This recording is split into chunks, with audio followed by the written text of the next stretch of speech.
యువగలం నాయకుడు, తెలుగుదేశం పార్టీ జాతీయ ప్రధాన కార్యదర్శి, మాన్యశ్రీ మంత్రివర్యులు శ్రీ నారా లోకేష్ బాబు గారి జన్మదినం ఈరోజు సత్యవేడు మండల కేంద్రంలో అంగరంగ వైభవంగా ప్రజలందరి సమక్షాన, పార్టీ పెద్దల సమక్షాన చేసుకోవడం ఎంతో ఆనందదాయకం.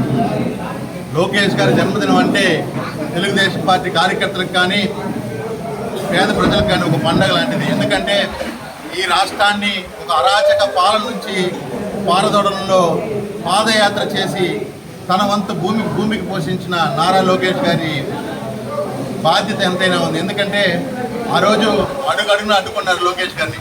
పాదయాత్ర మొదలుపెట్టిన వారం 2 వారాలు ఆపేస్తారనుకుంటే, కానీ ఎంత అవమానించినా, ఎన్ని ఇబ్బందులు పెట్టినా, కుర్చీని లాక్కున్నా, మైకును లాక్కున్నా, అకుంఠిత దీక్షతో ఆయన తన పాదయాత్రని 3000 కిలోమీటర్లు చేసి పేద ప్రజల యొక్క కష్టాలని, పార్టీ కార్యకర్తల కష్టాలను విని వాళ్ళకి నేనున్నాను భరోసానిస్తూ ఏదైతే రెడ్ బుక్ను అమలు చేస్తానని ఈరోజు కూడా ఆ మాట మీద ఉన్నారు.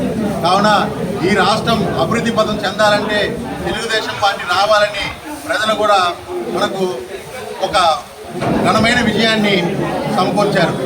వచ్చిన 8 నెలల లోపే మనం సీసీ రోడ్లు అయితేనేమి, మిగతా అభివృద్ధి కార్యక్రమాలు అయితేమి ప్రారంభించడం జరిగింది. ఈ అభివృద్ధి కార్యక్రమాల్ని ఇలాగే అమలు చేసుకుంటూ రాబోయే 5 ఏళ్లలో ఆంధ్రప్రదేశ్ని చాలా ముందుకు తీసుకున్న అకుంఠిత దీక్షతో చంద్రబాబు నాయుడు గారు అయితేనేమి, పవన్ కళ్యాణ్ అయితేనేమి, నారా లోకేష్ గారు అయితేమి ఆ విధంగా ముందడుగు వేస్తున్నారు. కాబట్టి తెలుగుదేశం పార్టీ అనేది ఒక కుటుంబం లాంటిది. ఈరోజు మా యువ నాయకులు జన్మదినం మా తెలుగుదేశం పార్టీ పండుగ లాంటిది.